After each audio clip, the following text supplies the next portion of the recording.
Baik, Bismillah, Assalamualaikum warahmatullahi wabarakatuh. Yang kami hormati Ibu Dr. Renova Ida Sihahan MSI. Terima kasih Ibu atas keluangan waktu dan kehadirannya pada pagi hari ini. Dan juga terima kasih kepada seluruh sahabat inisiator yang sudah hadir pada pagi ini untuk sama-sama bisa kita mengikuti webinar atau Kurban Talks dengan tema Yuk Belajar Mengelola Daging yang Aman dan Sehat. Bapak Ibu semuanya sahabat inisiator yang kami hormati, pertama tentu kami dari Human Initiative mengucapkan terima kasih kepada Bapak Ibu semuanya yang sudah berkenan untuk hadir dan join sama-sama kita mengikuti salah satu webinar yang sangat menarik dan penting buat kita semuanya, yaitu tentang Aku belajar pembahasan tadi. mengelola Tahu daging aku yang baca. aman dan sehat. Yang kedua, Bapak Ibu sekalian, Human Initiative pada tahun ini atau pada momentum kurban ini memang menjalankan salah satu program sebar kurban. Salah satu program sebar kurban ini adalah program yang sangat penting bagi Human Initiative. Bahkan dalam desain program kami itu tidak hanya sekedar kemudian kami hanya mendistribusikan program sebar kurban kepada seluruh masyarakat, baik di pelosok negeri maupun kemudian di belahan dunia lain yang mengalami krisis kemanusiaan. Tapi dalam desain kami juga merencanakan, menargetkan 30% dari seluruh pemegang hak program itu juga kemudian kita edukasi bagaimana cara mengelola daging yang aman dan sehat agar masyarakat yang menerima daging pada saat Idul Adha dari Human Initiative itu juga bisa tahu dan memahami cara mengelola daging itu dengan baik dan sehat. Tentunya dampaknya yang kita harapkan ketika kita mengedukasi para penerima manfaat atau para pemegang hak program, dampak yang kita harapkan adalah 10% dari masyarakat yang mendapatkan edukasi dari kami, mereka betul-betul tahu caranya dan memahami bagaimana sebenarnya cara yang mengolah daging yang aman dan sehat buat masyarakat. Nah, oleh karena itu Bapak Ibu sekalian, ini adalah bagian dari komitmen Human Initiative. Selain mendistribusikan daging kurban, tapi kami juga ingin memastikan bahwa masyarakat yang menerima daging kurban itu juga memahami cara mengolah, mengelola, menyimpan yang aman dan sehat sehingga mereka yang menerima, keluarga yang menerima juga bisa menikmati daging dengan sehat dan aman. Tentu yang terakhir Bapak Ibu sekalian, pada kesempatan ini kami juga terus mengajak kolaborasi kepada semua pihak, khususnya kepada masyarakat, seluruh sahabat inisiator yang hadir pada kesempatan hari ini untuk sama-sama kita bisa berkolaborasi dalam program Sebar Kurban tahun 2025. Human Initiative tentunya masih memfasilitasi seluruh masyarakat yang ingin berkurban melalui Human Initiative sampai kemudian nanti hari ketiga Tasyrik. Dan tentunya kami juga berterima kasih kepada PDHI dan seluruh stakeholder yang kemudian terlibat dalam program sebar kurban. Ini bagian dari kolaborasi untuk menguatkan program sebar kurban. Dan harapannya masyarakat yang menerima menjadi penerima daging juga mereka bisa semakin luas manfaat yang mereka rasakan. Demikian tentunya Bapak Ibu sekalian sebagai pengantar atau sambutan pada pagi hari ini kami sekali lagi mengucapkan terima kasih atas kehadirannya. Mohon maaf atas segala banyak kekurangan. Mudah-mudahan webinar kali ini menjadi webinar yang bermanfaat buat kita semua dan tentunya memberikan insight yang insightful buat kita semuanya. Sekali lagi terima kasih kami sampaikan kepada Ibu Dokter sudah berkenan membagikan ilmu sharing kepada kita semuanya. Semoga bermanfaat buat kita semua. Kurang lebihnya mohon maaf. Assalamualaikum warahmatullahi wabarakatuh.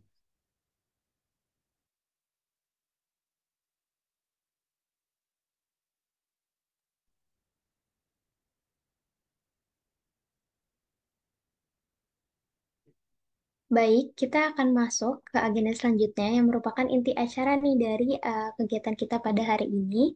Sebelumnya terima kasih kepada pembuknya atas sambutan yang telah diberikan.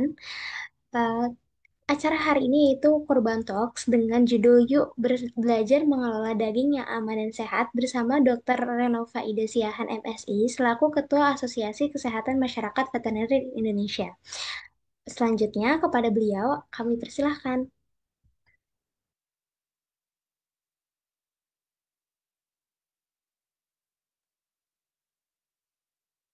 Terima kasih Mbak Siti. Bapak Ibu semuanya, Assalamualaikum warahmatullahi wabarakatuh. Selamat pagi, salam sejahtera buat kita semuanya yang hadir di sini. Antusias ya, saya lihat bagaimana kita mempersiapkan kurban. Yang saya hormati Bapak Tommy Hendrajati, hadir nggak ya, Pak Tommy ya, sebagai Presiden Human Initiative beserta jajaran direksinya. Kemudian Bapak Abdul Mukni ya, selaku leader squad kurban tadi yang sudah juga memberikan sambutan yang luar biasa. Pak Mukni panggilannya ya. Saya senang sekali ketika Bapak Ketum ya, Ketum PBPDHI ya menyampaikan bahwa ada namanya human initiative, kemudian concern di penyebaran kurban, bukan hanya dari segi ibadahnya, tetapi juga dari segi teknisnya. Kalau di kami dikatakan prinsip kesmafetnya, ya seperti itu ya. Kalau saya sering berbicara di depan teman-teman juga sering dikatakan itu dari toibannya gitu ya, Bapak Ibu ya. Ya, jadi inisiatif ini selalu ya, human inisiatif itu memang inisiatifnya banyak. Saya ketemu kemarin ya, 2 minggu lalu ya, dengan Pak Ade, kemudian juga Bu Dara. Kebetulan kita akan terus melanjutkan kerjasama ya eh, antara PBPDHI, Askes Mafeti dan juga Human Initiative ini dalam rangka ya segala urusan tentang hewan ya. Jadi Bapak Ibu, saya perkenalkan dulu kalau nama tadi saya sudah ya. Askes Mafetinya saya perkenalkan dulu ya. Askes Mafeti itu adalah Asosiasi Kesehatan Masyarakat Veteriner. Jadi fokusnya itu adalah segala urusan tentang hewan dan produk-produknya yang dapat mempengaruhi kesehatan manusia dan lingkungan. Jadi segala urusan itu banyak, segala urusan ya. Seperti itu. Kemudian juga kita sudah mengawali kemarin juga bulan lalu 2 bulan lalu saya juga di waktu pertama sekali ke kantor ya Human Initiative bagaimana ternyata banyak sekali ya masyarakat ataupun perusahaan-perusahaan ataupun yang dinampakkan di sini kolaborator ya daripada Human Initiative ini mereka peduli akan kurban seperti ini. Jadi saya sangat apresiasi sekali dengan Human Initiative ini. Oke, tidak berpanjang lebar, mungkin terima kasih sudah diberikan kesempatan kepada saya untuk kemudian berbagi tentang bagaimana prinsip-prinsip Kesmafet di dalam penyelenggaraan kurban, khususnya di sini adalah penanganan daging. Suara saya jelas nggak Bapak Ibu? Jelas, dokter. Suara. Terima kasih. Oke, silakan. Mungkin saya langsung ke materi. Bisa tadi saya sudah sampaikan, bisa di-share. Ya, oke. Penanganan daging. Coba. Penanganan daging yang aman, sehat dengan prinsip Kesmafet. Di sini ya, Pak Mukni, saya sengaja tambahkan prinsip Kesmafetnya. Kalau dari segi syari agamanya, saya pikir Bapak Ibu itu sudah ahlinya. Sekarang saya mau bicara dari prinsip Kesmafetnya. Seperti itu ya. Jadi eh, dari sisi yang berbeda. Dari sisi toyibannya. Ya, lanjut. Nah, mengapa menjadi perlu penanganan daging ini kita apa namanya? Kita fokus di sana ya. Kita ketahui daging itu adalah sumber protein hewani yang sangat lengkap ya gizinya ya. Nah, di BSN, SNI-nya juga sudah ada daging-dagingnya. SNI itu berarti Standar Nasional Indonesia. Ya, concern gitu ya, bagaimana supaya daging yang dikatakan adalah sumber protein hewani yang lengkap gizinya, nutrisinya ini mempunyai standar dan itu kemudian adalah menjadi acuan kita seperti itu ya. Jadi dikatakan bahwa di BSN itu dikatakan bahwa di sana ditetapkan peta tingkatan mutu karkas, tingkatan mutu daging, pengemasan, pelabelan, dan penyimpanan karkas dan daging itu ada di sana. Kemudian daging itu adalah bagian otot skeletal dari karkas sapi yang aman, layak, dan lazim dikonsumsi oleh manusia. Dapat berupa daging segar dingin, atau daging beku. Ya, lanjut. Nah, Bapak Ibu, berbicara mengenai daging ya, ada beberapa apa namanya karakteristiknya. Semua daging itu memiliki karakteristik sendiri ya. Sini kecil sekali ya. Ini sudah ini. Bisa nggak kelihatan Bapak Ibu? Seperti di sini. Jadi kita harus bisa membedakan jenis daging. Apalagi ibu-ibu. Saya sebenarnya berharap yang hadir di sini itu banyakkan ibu-ibu yang nantinya mereka akan menangani daging. Ibu-ibu pekurban maupun ibu-ibu yang menerima kurban. Ini menjadi penting hadir di sini ya. Karena tidak mudah juga ya.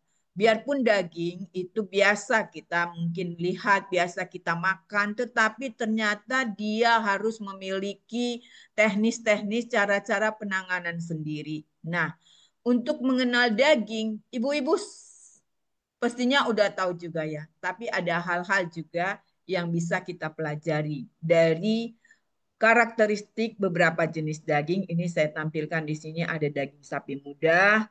Dikatakan bahwa pada umumnya agak pucat, kelabu putih sampai merah pucat. Ya, kemudian apa namanya serabutnya ataupun teksturnya halus. Ya, kemudian juga dia memiliki konsistensi yang agak lembek. Kemudian juga rasa berbeda dengan daging sapi dewasa. Kemudian ada juga daging sapi yang sudah apa namanya dewasa ya, daging sapi dewasa, dagingnya merah pucat, kemudian apa namanya berserabut halus dan sedikit berlemak ya.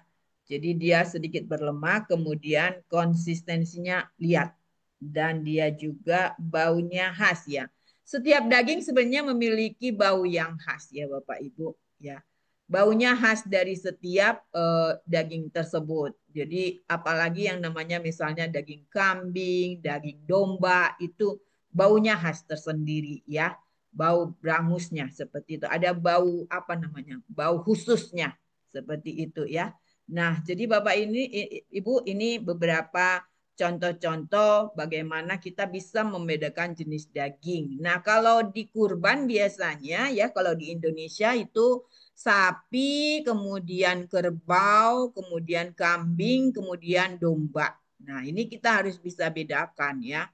Nanti ketika misalnya para penerima kurban itu mendapatkan apa namanya daging itu harus bisa dibedakan daging yang mana karena ini nanti berkaitan dengan penyimpanan dan pengolahannya. Nanti kalau dijadikan gulai jadinya rasa daging rame-rame seperti itu ya. Lanjut. Lanjut. Ya, kalau kita berbicara dengan daging, kita tidak bisa lepas daripada proses sebelumnya. Jadi daging itu nggak ada ujuk-ujuk langsung menjadi daging. Seperti itu ya. Dia ada proses sebelum menjadi daging. Dan kualitas daging, ya mutu daging, itu sangat berkaitan erat dengan proses dia sebelumnya.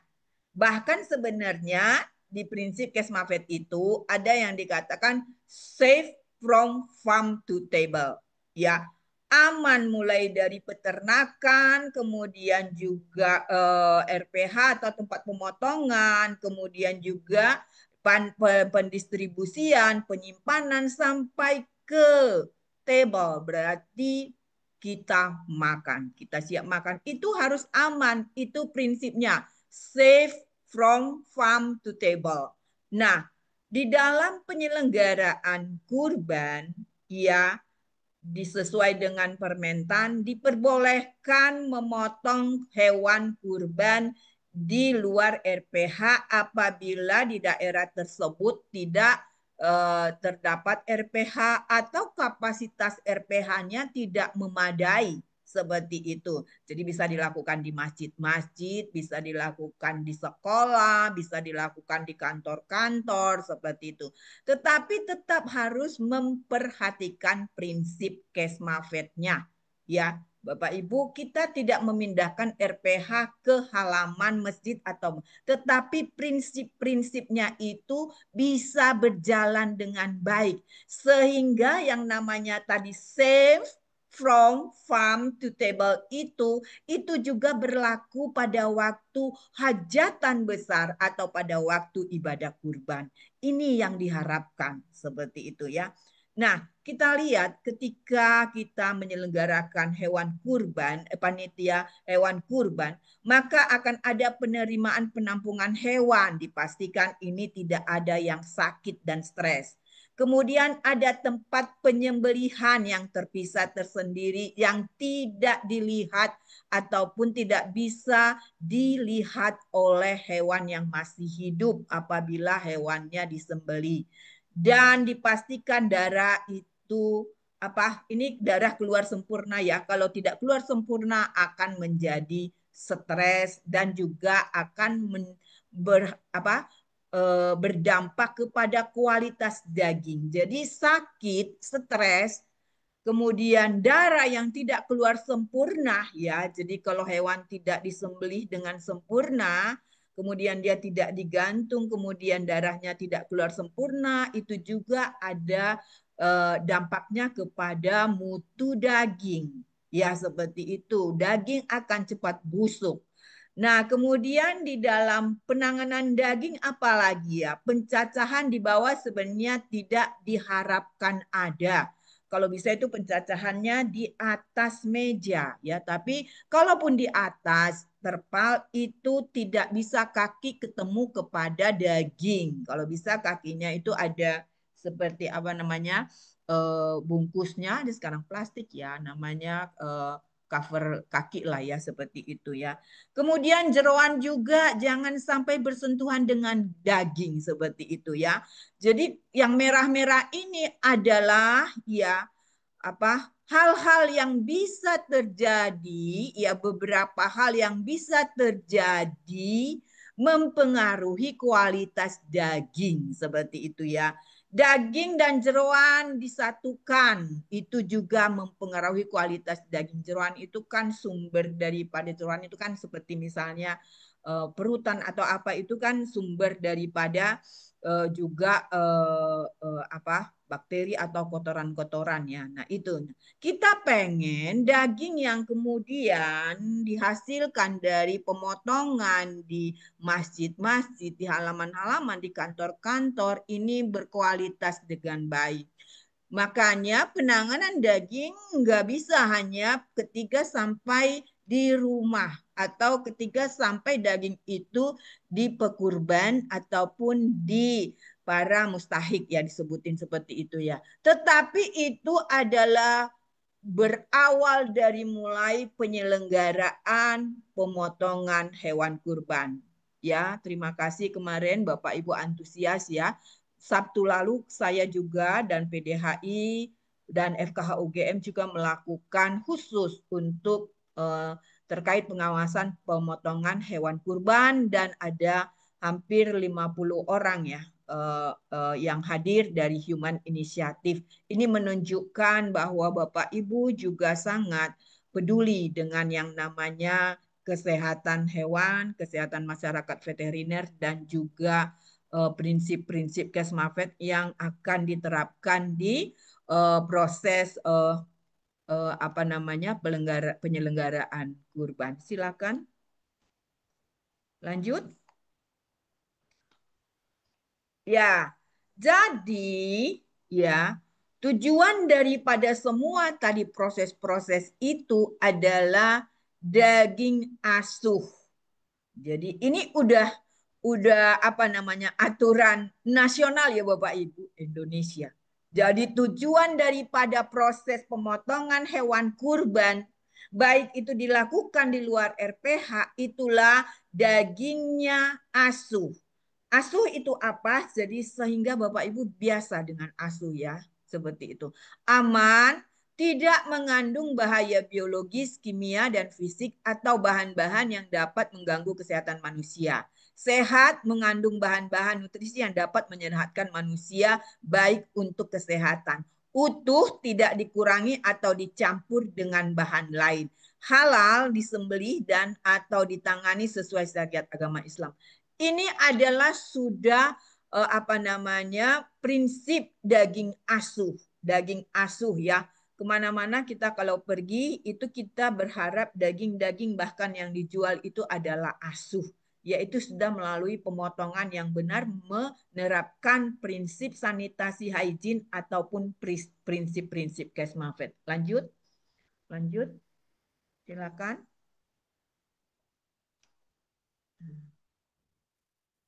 Ya, tentang daging Bapak Ibu sedikit saya bercerita tentang daging ya. Daging itu adalah produk pangan asal hewan yang mengandung gizi yang lengkap, tadi sudah saya sebutkan ya. Dan dia ternyata adalah masuk ke dalam perishable food. Perishable food itu adalah makanan yang mudah rusak atau rentan busuk seiring berjalannya masa penyimpanannya. Jadi dia memiliki waktu simpan. Jadi daging itu tidak bisa dibiarkan kemudian untuk selamanya dia bagus, ya. Dia memiliki umur kayak kita ini ya. Kita juga memiliki umur ya. Daging itu juga memiliki umur, ya seperti itu. Dan dia adalah makanan yang mudah rusak atau rentan busuk seiring berjalannya masa penyimpanan. Jadi memiliki waktu penyimpanan sehingga membutuhkan perlakuan khusus seperti pendinginan atau pembekuan untuk memastikan bahwa jenis makanan tersebut dapat layak dikonsumsi dalam jangka waktu tertentu ya. Jadi harus ada perlakuan khusus. Nggak bisa kemudian daging dibeli atau setelah dikurban, selesai kurban langsung udah letakin aja, masukkan aja ke kulkas. Ya udah beserta kantong-kantongnya udah ya, masukkan aja. Nggak bisa. Jadi ada perlakuan khusus untuk daging supaya dia nanti gizinya tetap, supaya dia tetap awet. Nah, alhamdulillahnya Bapak Ibu untuk daging ini ya pendinginan dan pembekuan itu adalah pengawetan yang paling sempurna. Jadi tidak perlu menambahkan bahan pengawet di sana ya Bapak Ibu. Dengan pendinginan dan pembekuan itu sudah cukup ya. Kemudian Bapak Ibu selain kita yang menyukai daging, ternyata kuman, bakteri pun menyukai daging Bapak Ibu. Jadi bukan kita aja yang suka daging. Bakteri juga suka daging Bapak Ibu ya. Lanjut. Ya, ini saya berikan penjelasan sedikit tentang pertumbuhan kuman di dalam daging. Bapak Ibu, jadi tadi saya bilang bahwa bakteri juga ternyata suka daging. Jadi kita rebutan ini dengan bakteri ya. Jadi kuman atau bakteri itu tumbuh sangat baik pada daging. Pertumbuhan kuman itu bisa pembelahan dari 1 menjadi 2 dalam waktu tertentu. Pada kondisi ideal, bakteri akan membelah setiap 15 sampai 30 menit. Jadi setiap 15 menit dia akan membelah dirinya dan pembelahan itu terjadi secara eksponensial ya, 1 menjadi 2, 2 menjadi 4, 4 menjadi terus 16 selanjutnya seperti itu. Nah, daging yang mengandung mikroorganisme itu atau penyebab penyakit hewan dan menular ke manusia itu dinamakan foodborne disease ya. Kasus-kasus juga ada banyak, nanti saya juga sampaikan ya. Dan dia potensial hazardous food ya. Jadi ternyata daging kalau kita tidak tangani dengan baik, kalau kita tidak kelola dengan baik, dia juga bisa menjadi sumber penyakit pada manusia yang memakannya. Ya seperti itu ya. Jadi daging ini juga dikatakan bisa menularkan penyakit kepada manusia yang disebut foodborne zoonosis ya atau foodborne disease. Ya, lanjut silakan. Bapak Ibu, tadi saya bilang bahwa pendinginan atau pembekuan adalah pengawetan yang paling canggih untuk daging. Nah, lihat di sini Bapak Ibu, ya. Mudah-mudahan Bapak Ibu bisa melihat dengan jelas ya. Jadi di sini ada yang dikatakan suhu yang aman buat daging, ya. Kesegaran daging, ya, dijaga dengan menyimpan pada suhu dingin. Jadi 4 derajat Celcius. Atau suhu beku minus 18 derajat Celcius. Nah, ini dikatakan penerapan rantai dingin atau cold chain. Sebenarnya kalau di RPH Bapak Ibu memotong hewan ya seperti sapi, kerbau, domba, kambing itu dalam kondisi cold chain, rantai dingin. Mulai dari dia sudah disembeli itu udah di kondisi 20 derajat, kemudian 15 derajat untuk penangannya, terus demikian dan disimpannya itu kemudian di 4 derajat atau di 18 derajat, minus 18 derajat. Tapi kan kalau di lapangan ini tidak mungkin kita lakukan ya. Kita bekerja ya. Penyelenggaraan kurban itu bekerja di suhu ruang ataupun di suhu setempat. Bisa 30 derajat, bisa 25 derajat. Bayangkan Bapak Ibu apa yang terjadi ya. Kemudian di sini dikatakan bahwa ya di suhu 4 derajat itu cold holding zone ini bakteri itu bertumbuh. Jadi bukan mati ya Bapak Ibu, tetap bertumbuh tetapi sangat-sangat lambat dia bertumbuhnya. Sangat lambat bertumbuh ya. Kemudian yang perlu diperhatikan adalah danger zone. Di sini bakteri itu tumbuh ya di minus 4 derajat ke atas dan di bawah 60 derajat ke atas ke bawah itu bakteri tumbuh dengan multiply fast. Jadi sangat cepat. Jadi bayangkan kalau daging yang dihasilkan pada saat kurban itu di dalam suhu danger zone ini, bagaimana kemudian bakteri sangat cepat itu tumbuh di sana. Seperti itu. Makanya sebenarnya hanya bisa ya di suhu ruang ataupun di suhu pada waktu kita bekerja di penyelenggaraan kurban itu paling lama itu 5 jam ya. Lebih dari 5 jam itu sudah ada bakteri berjuta-juta di dalamnya ya. Kemudian juga di atas ya 60 derajat ke atas ini bakteri ini tidak bisa tumbuh. Tidak bisa tumbuh dia. Tapi kan nggak mungkin kita simpannya di suhu panas. Iya nggak kan? Jadi kita adalah biasa menggunakan minus 18 derajat atau 4 derajat ya Bapak Ibu ya. Jadi Bapak Ibu harus mengerti di sini. Kenapa kemudian daging tidak bisa diletakkan berlama-lama di suhu ruang ya? Karena itu tadi ini, danger zone ini ya. Bakterinya tumbuh dengan cepat di sana ya Bapak Ibu. Jadi itu sangat berbahaya. Ya, lanjut ya. Nah, kesalahan umum masyarakat dalam menangani daging ya. Kalau saya pikir ini hanya belum paham. Atau paham tapi tidak mau melakukan atau tidak mau berubah. Seperti itu ya. Kesalahannya ya. Adanya penyimpangan-penyimpangan itu karena belum paham. Ya, belum paham. Makanya saya senang sekali ketika diadakan ini memang benar-benar inisiatif daripada tim Human Initiative ya. Ini khusus tentang penanganan daging. Sebelum-sebelumnya saya biasanya tentang penyelenggaraan kurban. Ya, tetapi ini khusus. Kemudian saya buka-buka ya di di internet ya. Ternyata memang penting. Kenapa? Ternyata para pekurban itu juga mendapatkan daging kurban. ya. Terus yang mustahik juga mendapatkan. Nah, para pekurban mendapatkannya lebih banyak. Saya kurang tahu ya kalau di situ katanya sepertiga. Tapi yang lebih tahu Bapak Ibu yang jelas para pekurban itu mendapatkan juga daging kurban. Ya, seperti itu. Dan itu banyak. Dan itu tentunya perlu dikelola dengan baik.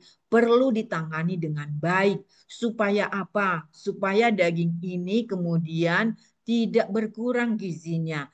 Atau tidak menjadi busuk. Ya, waktu itu, tahun berapa itu ya? Ada kemudian di medsos itu daging masuk ke freezer ternyata kemudian dia hijau.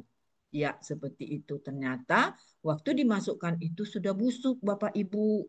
Jadi begitu masuk ke bukan ke freezer, ke chillernya, begitu masuk ternyata dia kumannya sudah tumbuh. Ya seperti itu ya Bapak Ibu.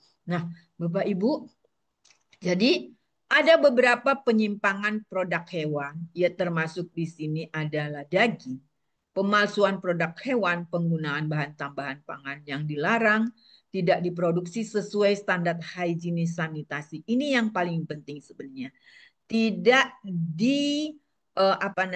tidak diproduksi sesuai standar hygiene sanitasi. Sebenarnya kalau kita melakukan prinsip-prinsip sanitasi hygiene seperti yang kemarin sudah diajarkan mulai dari cara pemotongan dan sebagainya itu lebih aman ya. Kemudian ada cemaran dan residu produk hewan. Kemudian cemaran pangan. Nah, cemaran fisik, benda asing, pecahan gelas, potongan kayu, ini yang sering saya dapat ini. Saya sering sekali melihat potongan kayu karena apa? Yang dipakainya telanan kayu. Telanan kayu yang mana kayunya itu bisa kemudian kepotong dan menjadi serpihan-serpihan nih Bapak Ibu. Tolong nih panitia kurban diperhatikan ya, sehingga dia mencemari dagingnya. Dan kalau daging sudah tercemar, susah ya dibersihin Bapak Ibu. Susah sekali dibersihkan Bapak Ibu. Nempel itu, potongan kayu itu. Ya. Kemudian potongan tulang, logam, kuku, rambut, ya. Rambut seperti itu. Alhamdulillah semua kan pakai kerudung ya. Jadi rambutnya enggak, saya enggak ya. Jadi rambutnya bisa juga, ya. Cemaran biologi, ya ini tadi. Ini berhubungan dengan praktek pemotongan tadi. Praktek pemotongan yang tidak memenuhi sanitasi hygiene. Ya, jadi bakteri, jamur, virus, dan lain-lain. Selain mungkin juga hewannya. Tapi saya percaya hewan kalau sudah sampai di tempat pemotongan kurban itu sudah dijamin sehat ya Bapak Ibu, pastikan ya Bapak Ibu. Cemaran kimia, ya racun, residu obat, hormon, pestisida, bahan tambahan pangan dan berbahaya. Misalnya apa? Ketika melakukan pencacahan daging, kemudian dia di sebelahnya ada seperti apalah bahan-bahan kimia untuk membersihkan alat atau apa, kemudian tercemar seperti itu ya.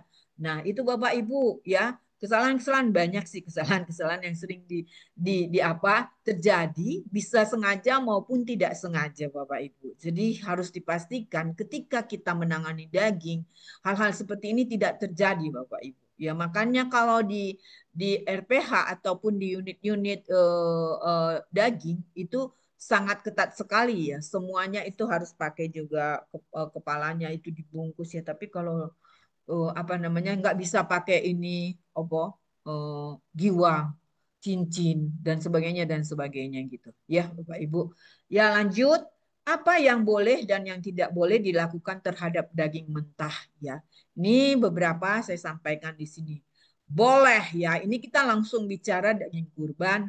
Daging kurban yang sudah diterima langsung ditangani Bapak Ibu ya. Jadi baik itu Bapak Ibu pekurban ataupun mustahik yang menerima kurban, itu daging kurbannya jangan diletakin dulu. Bayangkan Bapak Ibu, daging kurban atau hewan kurban itu bisa dipotong misalnya jauh dari rumah kita atau dipotong di RPH. Kemarin juga salah satu daripada mitra daripada HI ya bertanya di webinar itu bagaimana kalau dipotongnya di RPH kemudian dibelah kuarter ya 4 gitu. Kemudian angkutannya bagaimana? Itu juga harus di dalam mobil pendingin. Seperti itu. ya, dibawa ke lokasi yang kemudian ternyata dia di RPH kemudian dipotong-potong nanti misalnya di tempat penyelenggaraan masjid ataupun kantor seperti itu.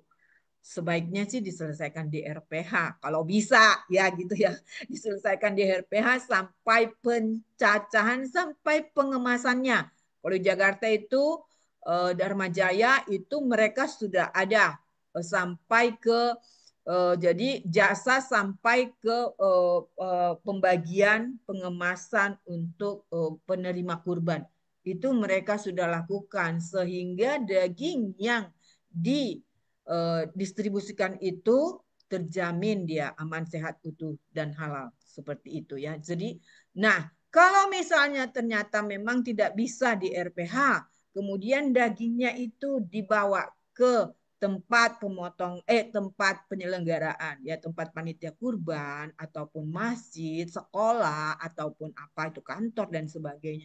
Nah, pencacahannya harus disiapkan Bapak Ibu yang baik Bapak Ibu, jangan sampai sudah bagus dari RPH dipotong, ya sudah sudah dengan prinsip Kesmafet, sampai di tempat pencacahan itu mengalami kontaminasi. Biasanya ya Bapak Ibu yang terjadi itu adalah dari manusianya. Justru Salmonella E. coli itu dari manusia karena kita tidak bersih, kemudian kita pergi ke toilet, kemudian kita belum lagi lap-lap atau apa, kita langsung pegang dagingnya, kita langsung potong-potong seperti itu. Nah, Bapak Ibu, mudah-mudahan semuanya pemotongan hewan kurban yang diselenggarakan oleh HI ini sudah memenuhi prinsip Kesmafet. Nah, daging kurban yang sudah diterima langsung ditangani ya Bapak Ibu. Pisahkan daging dari jeroan atau bahan pangan lainnya. Jadi nggak bisa ya. Di sini juga bisa nanti terjadi kontaminasi kalau kita jika daging kotor, kemudian tadi saya sebutkan ada serbuk telanan, pasir menempel ya. Kalau tidak bisa dibersihkan dengan tisu atau misalnya diapain ya satu-satu yang nggak mungkin kan Bapak Ibu, dia nempel banget. Bisa dicuci Bapak Ibu, tetapi yang sudah dicuci langsung dimasak ya. Jadi pernah mendengar ya daging nggak bisa dicuci ya. Daging nggak perlu dicuci ya. Pernah mendengar mungkin.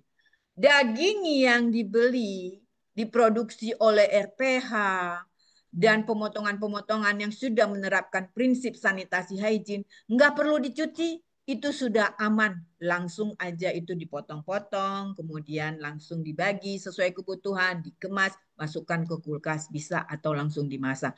Tetapi ya, daging yang dicaca di tempat pemotongan hewan kurban itu sudah banyak yang pegang dan juga biasanya tadi saya bilang ada telanan, ada pasir menempel, ada apa segala macam itu harus dibersihkan.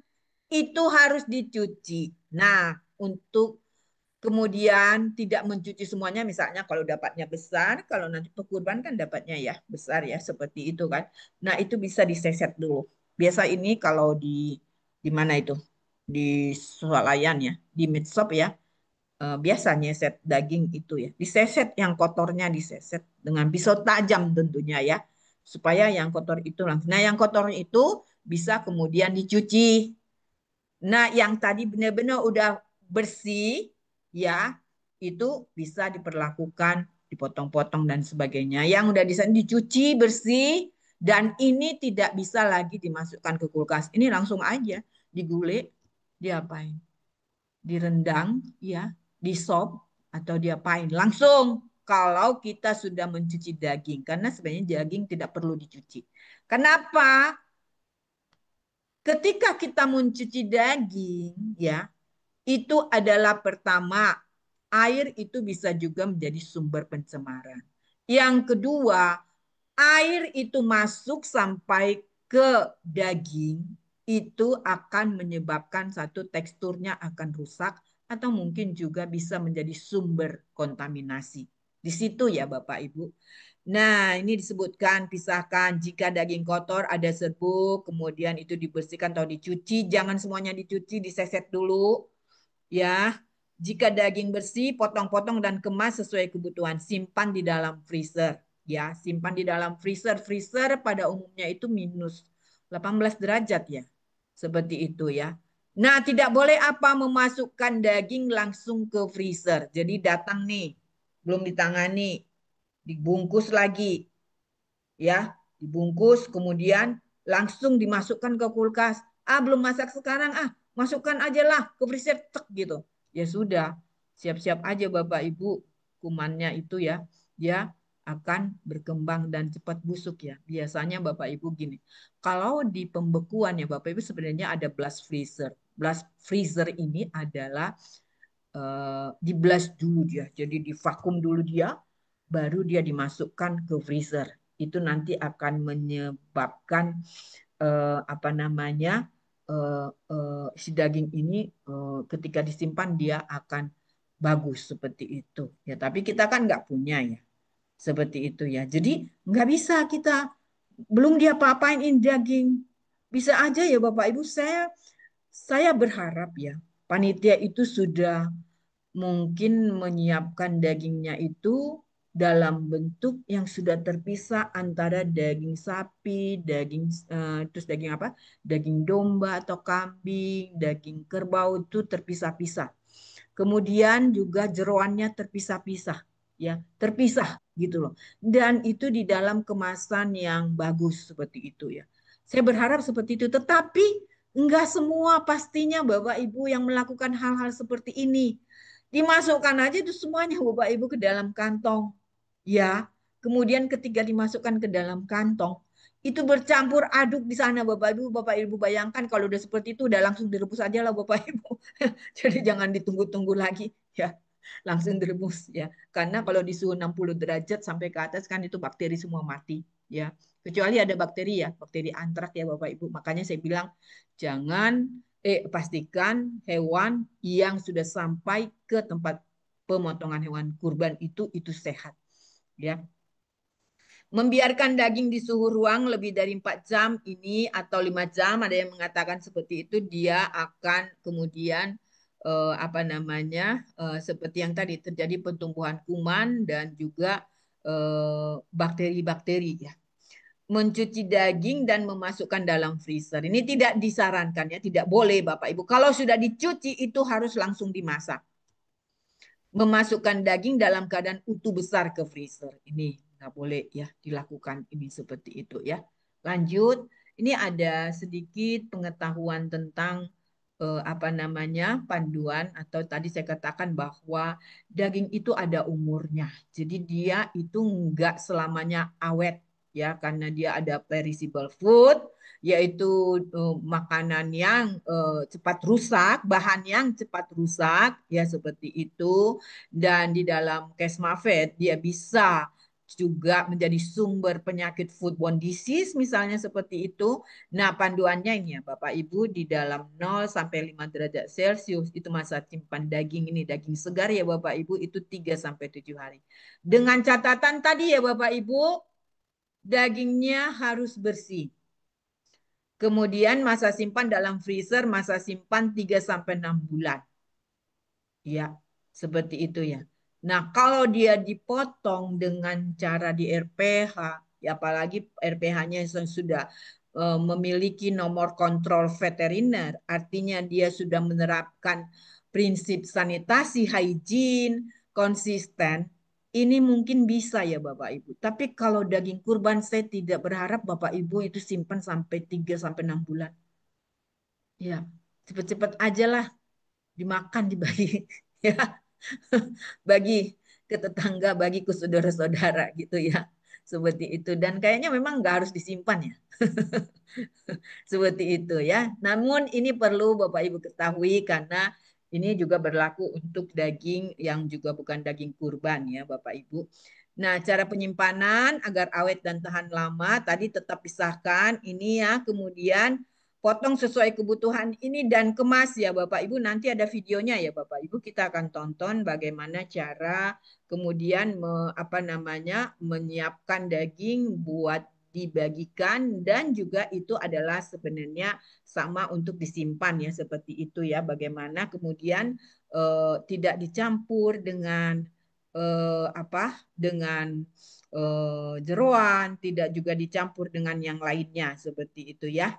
Lanjut, ini adalah foto-foto daging kurban ini mereka udah bagus ya. Beberapa udah banyak sih ya. Sekarang kan arahnya ke ramah lingkungan ya Bapak Ibu ya. Jadi daging-daging itu kemudian ditempatkan di besek. Dan sudah banyak juga sih dijual yang plastik ramah lingkungan atau food grade yang juga murah banyak ya. Secara online juga banyak ya. Seperti itu. Nah, itu Bapak Ibu bisa gunakan tuh ya untuk pembagian daging kurban seperti itu ya.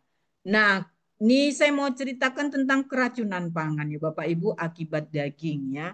Seperti itu. Nah, baru-baru justru lanjut baru-baru juga kita mendengar ada keracunan pangan ya apa namanya. Nah, disebutkan lebih dari 600 juta orang jatuh sakit dan 420.000 orang meninggal setiap tahun akibat mengkonsumsi pangan yang terkontaminasi bakteri, virus, parasit, racun, dan bahan kimia. Ini data FAO ya.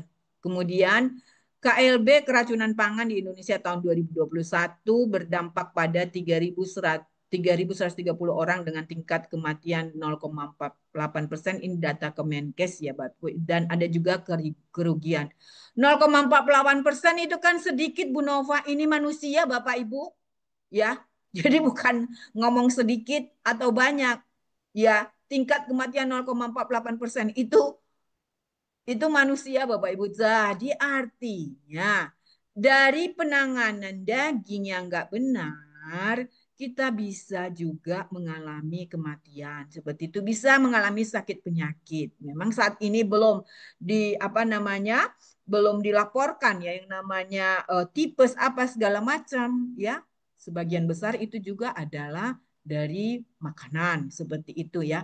Jadi Bapak Ibu penanganan daging ini harus benar-benar dapat kita lakukan dengan baik ya. Selanjutnya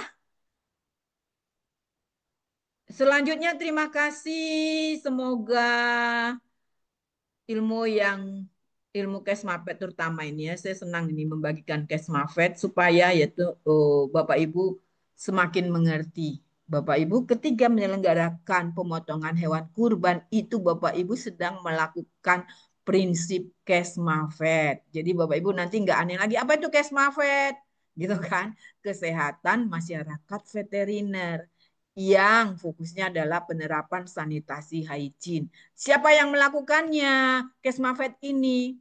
Kalau Kesmas Bapak Ibu mungkin udah biasa ya. Kesmafet ini yang melakukannya siapa?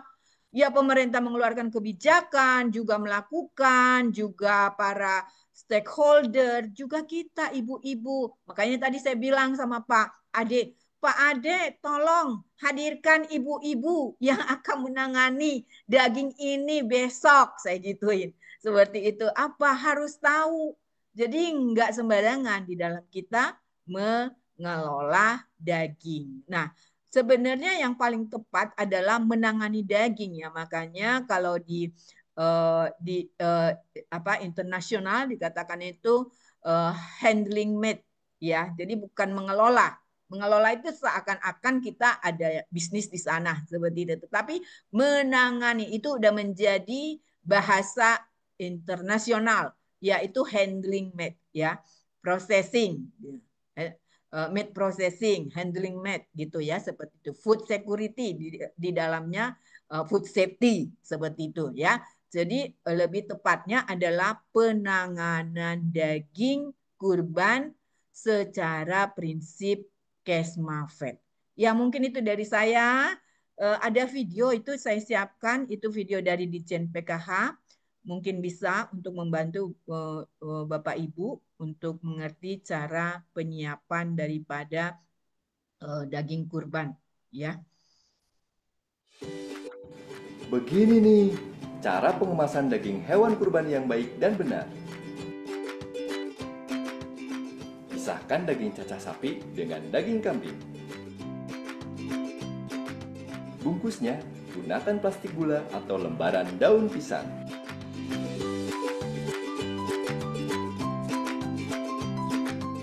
Ingat ya, bungkusnya jangan pakai kresek hitam. Jangan lupa pisahkan menjadi 3 bagian, yaitu bagian daging, bagian jeroan merah, dan bagian jeroan hijau. Bikin 3 bungkus, terus kemas di dalam kresek yang berwarna putih. Besek atau bongsang.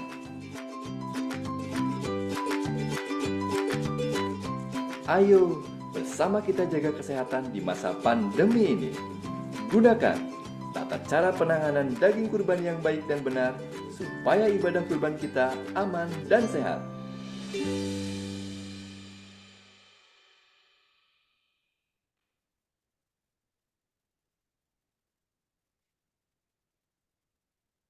Mungkin itu dari saya. Silakan kalau ada pertanyaan mungkin.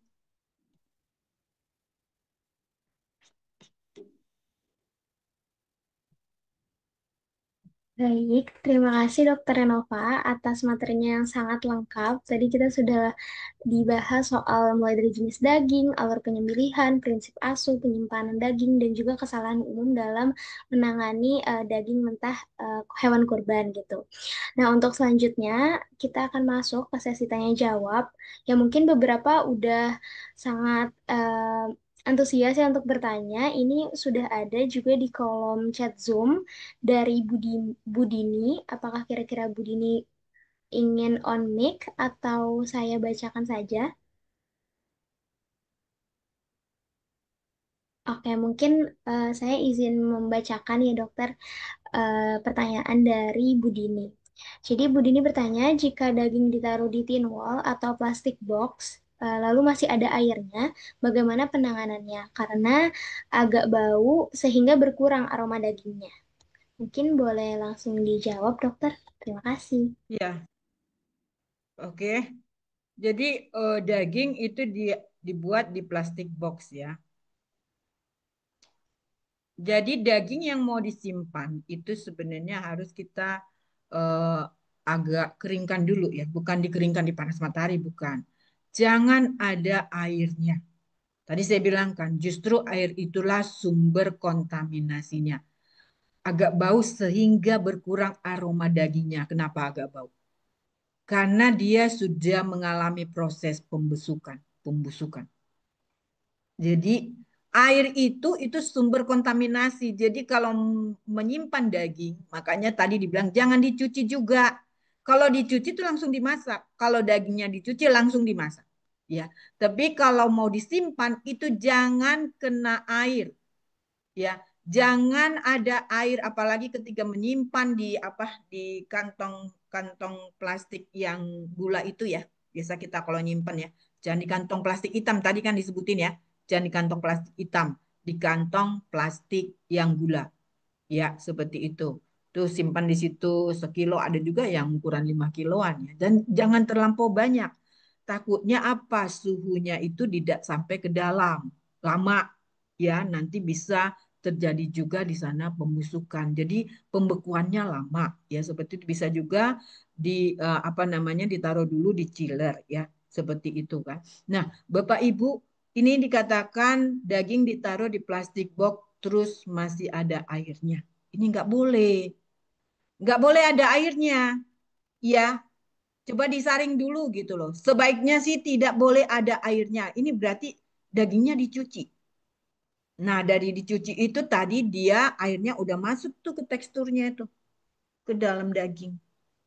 Ya, juga itu akan membuat ada kristal-kristal es nanti di dalam ketika masuk ke freezer. Ya, seperti itu. Ya, jadi sehingga berkurang aroma dagingnya. Jadi Budini nggak boleh ada airnya ya Budini. Ya Bapak Ibu semuanya. Nggak boleh ada airnya. Harus si daging ini kering. Kering bukan berarti kering seperti apa ya saya bilang itu. seperti kerupuk, bukan kering dia, nggak ada air. Itu alasannya kenapa daging jangan dicuci. Ya, seperti itu. Ya. Oke, mudah-mudahan puas. Ada lagi yang bertanya? Mungkin izin follow up dokter dari pertanyaannya Bu Dini. Jadi Oh, ini ini ada. Air ya, seperti darah kurban. Air seperti darah kurban. Maksudnya airnya nggak, dagingnya nggak bersih. Jadi ada air seperti darah kurban. ya mungkin masih Ya, ada darahnya dokter di daging ya tersebut. langsung ditaruh di plastik ya. Seperti itu ya. Langsung taruh di plastik. Ya, itu sepertinya nggak boleh kan? Nah, itu saya bilang prinsip sanitasi hygiene ketika penyelenggaraan pemotongan hewan kurban itu berjalan nggak? Dan ketika kita bawa daging kurbannya itu ke rumah, itu kemudian kita ketika menyelesaikannya itu jangan sampai kena air. Kecuali yang kotor tadi saya bilang. Makanya waktu online ya Bapak Ibu masa COVID, itu kan banyak tuh tiba-tiba online. Kita langsung bikin aturan itu kalau menjual daging jangan sembarangan. Misalnya seperti ini ditaruh di apa di eh, plastik box ya tanpa dia memperhatikan tadi prinsip-prinsip sanitasi hygiene ini ya. Kalau di plastik box dia kemudian airnya ada, kita keluarkan ya Bu Dini ya. Kita keluarkan, kemudian bau, berarti dia sudah ada pembusukan, apalagi dibiarkan air seperti darah kurban. Berarti terkontaminasi dengan darah. Padahal darah sebenarnya nggak boleh ada di sana. Kan pengeluaran darah itu di pemotongan. Itu pengeluaran darah sempurna itu di pemotongan. Dia itu daging nggak berdarah-darah ya seperti itu ya jadi apa namanya eh, oke jadi itu sudah mengalami yang namanya pembusukan kalau udah ada aroma bau apalagi aroma bau amis ya kayak darah gitu ya jadi dia ternyata dicampur bagaimana cara menyimpan daging ini lanjut aja ibu ya. Eh, iya, Ibu, ini kebetulan pertanyaan kedua dari Pak Zulfirmansyah. Jadi, bagaimana cara menyimpan daging kurban untuk penerima kurban apabila tidak langsung dimasak karena rata-rata tidak memiliki lemari es atau freezer gitu, dokter? Penerima kurban ini yang mustahik ya kan pekurban itu berarti yang melakukan kurban. Biasanya Iya, dia menerimanya itu sampai 1 kilo ya. 1 kilo ya. Bisa ya kalau misalnya ini ya. Kalau saya waktu itu tanya Pak Deden Ketua MUI Jakarta, Direktur MPPOM MUI, 1 kilo Bu Nova kata dia gitu. Supaya mereka ya sejahtera gitulah. Ya seperti itu ya. Merasakan. Kalau tidak ada freezernya, ya dimakan aja lah. Takutnya itu, maksudnya dimasak aja, dimasak, bikin apa? Bikin rendang, ya. Bikin apa misalnya yang awet, ya. Sebab dia nggak punya freezer, Bapak Ibu, atau mau menyiapkan es sendiri, ada apa? Eh, tapi itu juga nggak tahan lama. Kalau kita misalnya di box, ya, di dalam box terus dikasih es, ya, nggak tahan lama Bapak Ibu. Paling nanti esnya sudah cair, dia nggak kuat gitu ya. Seperti itu. Ya, jadi langsung aja kalau nggak punya freezer dan dagingnya 1 kilo, saya pikir langsung ditangani aja. Kemudian dimasak, ya, mau dijadikan apa? Dendeng. Kalau ini bukan saya kayaknya yang ngajarin bikin dendeng ini. Atau apa? Mau dijadikan itu apa namanya itu? Rendang gitu ya. Heeh. Kalau kalau rendang kan bisa lama ya, walaupun bukan di freezer ya, tapi rendang yang kering ya Bapak Ibu. Nah itu bisa itu ya, karena dia nggak memiliki tadi saya kan bilang tempat penyimpanan atau sarana paling aman buat daging itu adalah pendinginan. Pendinginan sekarang itu adalah kulkas, ya. Kemudian bisa es. Tetapi kalau es ya Bapak Ibu, itu berapa lama? Paling 6 jam udah cair ya seperti itu ya. Kalau saran saya Pak Zul, ini Pak Zul ya. Ya, langsung aja dimasak. Nah, tapi mungkin ada yang menerima lebih dari 1 kilo. Gimana? Dibagi-bagi ya? Karena dia nggak punya tempat pengawetan, yaitu kulkas atau es gitu, seperti itu ya. Jadi eh, apa namanya harus segera di dimasak ya, seperti itu ya. Atau dibuat apa? Sarden ya, bisa itu buat sarden eh, untuk daging kan, yang dari itu ya, dari daging bisa juga. Nah, itu kalau itu belajar tuh di YouTube juga bisa belajar. Ya, seperti itu. Ya, silakan. Oke, ada lagi nggak? Makanan ya.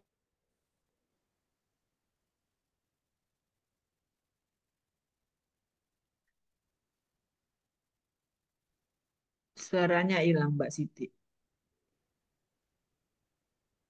Oh iya, maaf, maaf dokter, eh, koneksinya sedang tidak stabil. Mungkin Oh untuk ya, pertanyaan selanjutnya boleh kepada Bapak Hori Sirajudin untuk on mic dan mengajukan pertanyaan. on mic ya. Silakan, Pak Hori ya. Panggilnya Pak Hori nih dari Lombok Utara nih. Silakan Pak Hori belum di ini Mungkin masih pada ini panitia, masih unmute. Di mute dulu Pak. Pak Hori,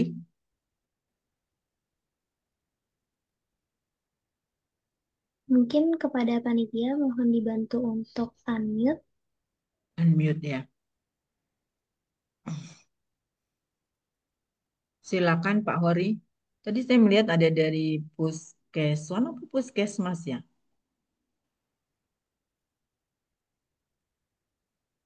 Puskeswan ya. Oh, udah nggak ada ya.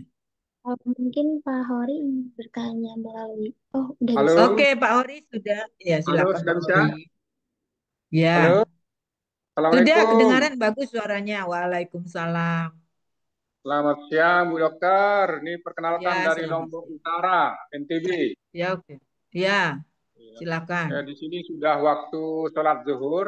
Mohon izin Oh, sebentar. Jadi begini, Bu Dokter. Apa namanya? Kan untuk kasus jeroan ini, kan mau tidak jeroan. mau kan kita harus pakai air nih, mencucinya. Bagaimana itu kalau misalnya disimpan setelah dicuci, kemudian dibagikan, kemudian mereka tidak masak langsung, tetapi disimpan di kulkas. Itu gimana itu? Freezer gitu. Iya. Jadi Nah, yang jeroan ini kedua, kan, mohon maaf, oh ya. yang kedua, apa bisa kita buat dia apa? Kalau untuk daging ini, kalau untuk daging kita buat dendeng gitu. Jadi kita iris kecil-kecil kemudian kita jemur. Seperti itu gimana itu? Terima kasih, Bu Dokter. Ya, jeroan sama dendeng ya, Pak ya. Jeroan itu kan memang di dalamnya itu kan sumber daripada ya katakanlah jeroan. Jeroan ini jeroan yang usus ya, Pak. Jadi jeroan itu ada dua ya, jeroan merah sama jeroan hijau. Kalau jeroan merah itu kan memang dia nggak kena ya Pak, kotoran ya. Ya, Jantung, hati, ya, ya, paru-paru, ya. itu jeroan merah, ya kan? Ya, diperlakukan seperti daging tadi bisa. Tapi kalau jeroan apa namanya jeroan hijau Pak, Bapak harus bersihin dong, ya nggak? Bersihin Betul. ya. Nah, terus mau dibagi-bagi, itu cepet-cepet direbus ya. Itu paling cepat membusuk itu ya. Kalau mau disimpan di kulkas itu direbus aja deh. Kalau misalnya belum di apa? Di langsung dimakan gitu ya. masih Ya. masih bikin sotonya masih seminggu lagi gitu kan. Ya. Langsung direbus aja. Kalau direbus tadi saya kan bilang, bakteri 60 derajat ke atas itu dia mati, ya. Seperti itu. Dan itu Siap, siap. langsung pada waktu dingin kemudian langsung disimpan, ya. Disimpan bisa di freezer bisa. Yang udah mateng pun bisa disimpan di freezer Bapak Ibu, ya. Jadi makanan itu setelah dimasak pun itu ada umur simpannya, ya. Bukan hanya waktu dia mentah, begitu dia juga dimasak jadi gulai, itu kita nggak bisa biarkan berjam-jam lama gitu ya, seperti itu. Itu juga ada masa simpannya gitu loh seperti. Nah kalau mau awet berarti masukkan ke kulkas bagian chiller atau freezer. Kalau mau lama di freezer tadi ya 3 sampai 6 bulan ya. Kalau mau cepat berarti 3 sampai 7 hari itu di chiller seperti itu. Ya, ini berlaku untuk makanan mentah maupun makanan sudah matang. Kecuali kalau Bapak Ibu sudah bikin dendeng, itu kan kering ya. Berarti kan di bawah matahari pakainya atau pakai mesin itu pengering di bawah Bukan matahari. pakai matahari. Iya, kan udah jadi dendeng.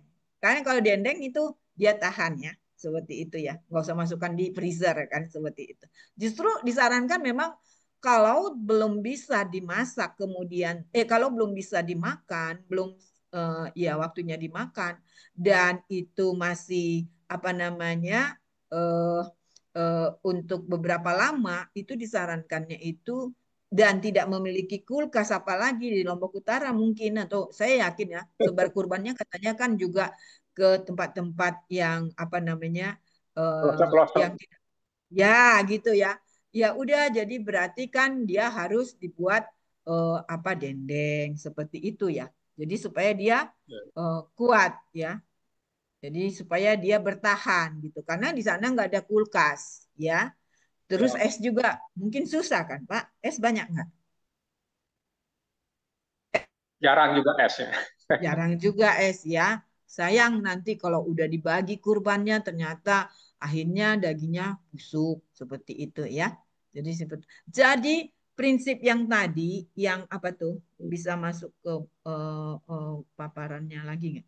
Yang tadi danger zone di situ aja kita mainnya. Ya, jadi kalau mau di apa disimpan itu 4 derajat ke bawah atau kalau enggak masak 60 derajat ke atas. Kita masak mau lebih dari 60 derajat. Iya enggak Mbak Siti? Orang kita masak itu apa soto, kemudian apalagi gulai itu sampai berjam-jam mendidih sampai 100 derajat. Lebih kan? Itu bakteri kuman semua mati. Tapi begitu dia kemudian 5 jam kemudian atau 6 jam kemudian, dia harus dihangatkan kan? Iya. Seperti itu atau enggak dia dimasukkan ke dalam tadi jadi bungkus-bungkus dimasukkan ke dalam chiller atau freezer. Kalau chiller itu dia 3 sampai 7 hari. Kembali ya. Lamanya bertahannya itu dia di dalam kulkas atau freezer maupun chiller itu tergantung penanganan kita. Kalau kemudian ternyata waktu membungkus pun sudah terjadi kontaminasi, makanya tadi kan yang cara cara membungkus daging kurban itu kan benar-benar ya. Iya, berarti dia tidak bertahan lama seperti itu. Terus kalau ada airnya, apalagi ternyata itu air darah, nah itu kan berbau, berbau itu, ya. Jangankan dalam kulkas, air darah, bayangkan aja Bapak Ibu, air darah dikata di pasar lah ya, tempat pemotongan gitu kan, itu menyebabkan amis ya Bapak Ibu ya.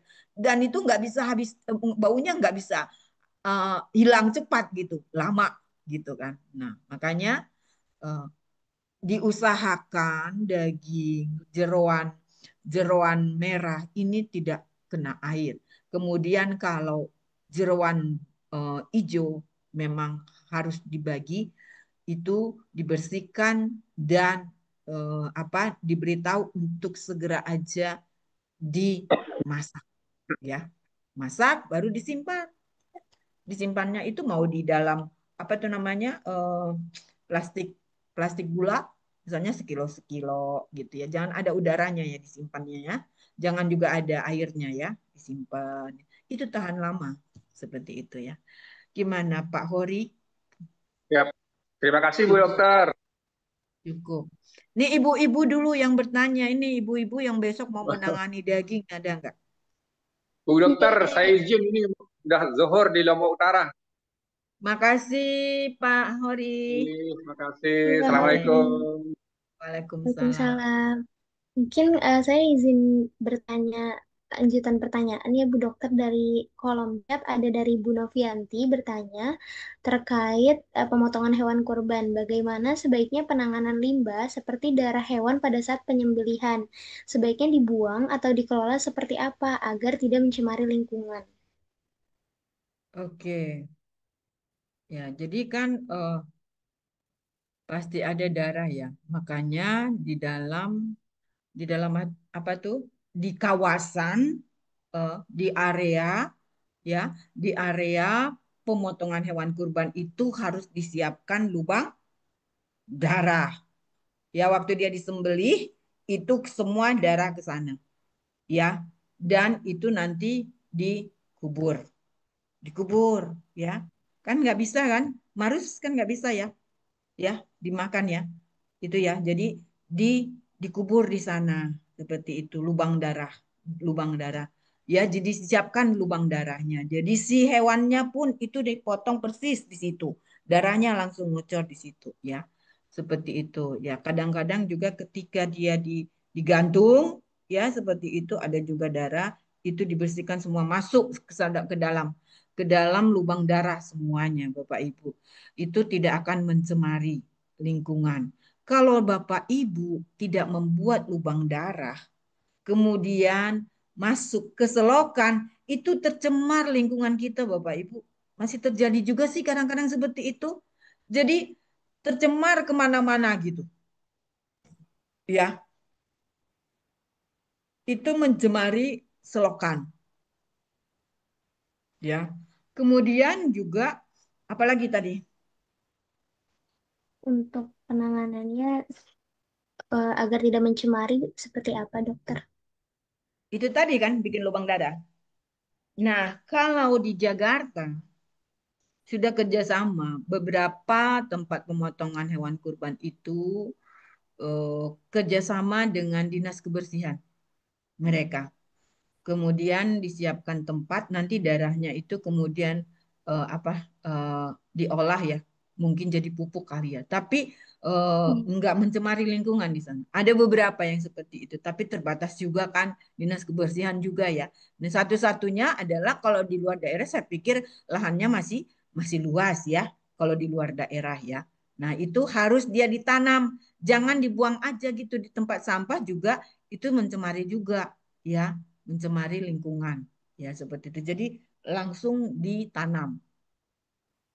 Baik, Dokter. Mungkin saya izin melanjutkan pertanyaan yang mungkin menjadi pertanyaan terakhir untuk sesi kali ini. Pertanyaan dari Pak Agus Putut. Izin bertanya, jika hewan setelah disembelih, sebaiknya apakah langsung dikuliti atau maksimal berapa jam untuk dikuliti setelah disembelih? Pak Agus ini ya, Ya, izin bertanya jika hewan setelah disembelih sebaiknya apakah langsung dikuliti? Ya. Kemudian maksimal berapa jam untuk dikuliti setelah disembelih? Kalau jadi gini, sebenarnya begitu disembelih langsung dikuliti harus itu. Itu wajib dikuliti langsung. Kejadiannya itu banyak Pak Agus ya.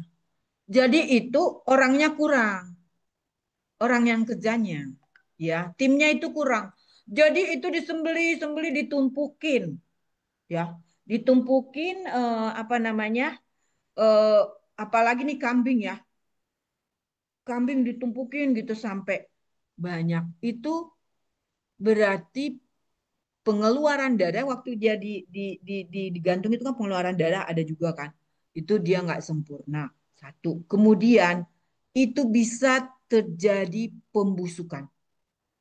Mempercepat pembusukan karena masih ada darah. Mempercepat pembusukan. Berapa jam? Segera saja dikuliti. Ya, jangan tunggu-tunggu berjam-jam. Segera dikuliti. Jangan ditumpuk.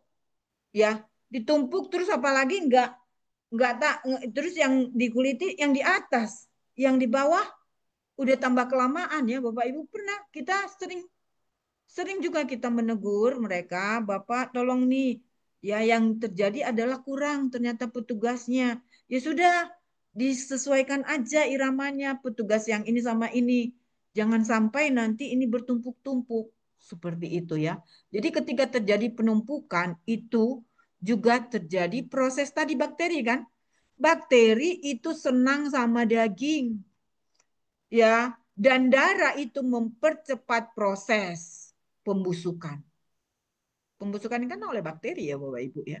Seperti itu. Jadi dikuliti, disembelih kuliti, sembelih kuliti seperti itu. Jangan berlama-lama, segera aja. Jangan katakan hitungan jam, bakteri itu aja hitungan jam itu tumbuh tadi secara eksponensial, dia cepat sekali ya. Seperti itu ya. Jangan Bapak Ibu ya. Ya seperti itu. Pak Agus, gimana? Mana itu Pak Agus? Masih ada Pak Agus? Mungkin Iya Pak ya, Agus ini apakah udah orang-orang udah pada sholat ya. oh, Di daerah sana orang udah sholat ya di apa di bagian timur ya. ini Pak Agus sudah menjawab dokter katanya siap. Siap ya Pak Agus? Jangan tumpuk-tumpuk ya. Oh satu lagi saya mau mau apa kasih tahu teman-teman. Kalau ketika kita juga menyimpan daging di kulkas ya, itu dikasih tanggalnya ya Bapak Ibu, Bapak Ibu kan nggak mungkin ingat-ingat terus tanggal berapa ya. Jadi misalnya di yang tanggal ini, jadi ketahuan gitu loh ya. Jadi dalam penyimpanan juga terjadi namanya FIFO, first in first out. Yang mana yang duluan masuk ya itulah yang duluan keluar ya. Seperti itu ya. Oke, ada lagi nggak? Baik dokter, mungkin eh, kami tutup sesi tanya jawab pada hari ini. Mungkin sebelum menutup kegiatan pada hari ini, apakah dokter ingin menyampaikan sepatah dua patah kata terakhir untuk para sobat sobat inisiator di sini? Oke, eh, jadi ibadah kurban ini dilakukan secara terus-menerus ya. Secara terus-menerus dilakukan dari tahun ke tahun. Saya aja itu 30 tahun waktu saya masih aktif ya. Saya ikutin itu karena saya dari segi prinsip Kesmafetnya ya. Nah, kita harus melakukannya selain juga ibadah sudah benar secara syari'i, harus juga dengan prinsip Kesmafetnya supaya apa? Daging yang dihasilkan itu tadi apa? Bapak Ibu tadi saya sampaikan asuh, aman, sehat, utuh, dan halal. Itu ya dari saya. Terima kasih. Selamat beribadah Bapak Ibu di hari raya Idul Adha nanti. Terima kasih. Wassalamualaikum warahmatullahi wabarakatuh. Waalaikumsalam warahmatullahi wabarakatuh. Terima kasih Dokter Renova atas materinya yang sudah diberikan. Sangat insightful gitu ya dokter kalau kata anak-anak sekarang lengkap sekali. Mungkin juga bisa menjadi manfaat gitu untuk kami semua yang berada di sini juga kerabat, saudara, teman, dan juga penerima manfaat lainnya. Mungkin juga terima kasih kepada sahabat inisiator yang sudah mengikuti acara pada hari ini. Kami juga izin menginfokan bahwa besok akan ada 14 titik CFD di kota kabupaten, yang dimana beberapanya di pusat ada pemeriksaan kesehatan juga. Jadi mungkin buat sahabat inisiator yang berkenan juga sedang luang bisa datang gitu untuk kegiatan di hari besok. Kami ucapkan mohon maaf yang paling dalam atas segala kesalahan dan kekurangan pada acara hari ini. Juga mungkin ada salah-salah kata dari saya. Mohon pamit undur diri. Wassalamualaikum warahmatullahi wabarakatuh. Waalaikumsalam. Makasih semua Bapak Ibu. Semoga bermanfaat. Ibu Lev ya. Ya, terima kasih banyak dokter. Sehat selalu. Oke, sehat selalu semuanya.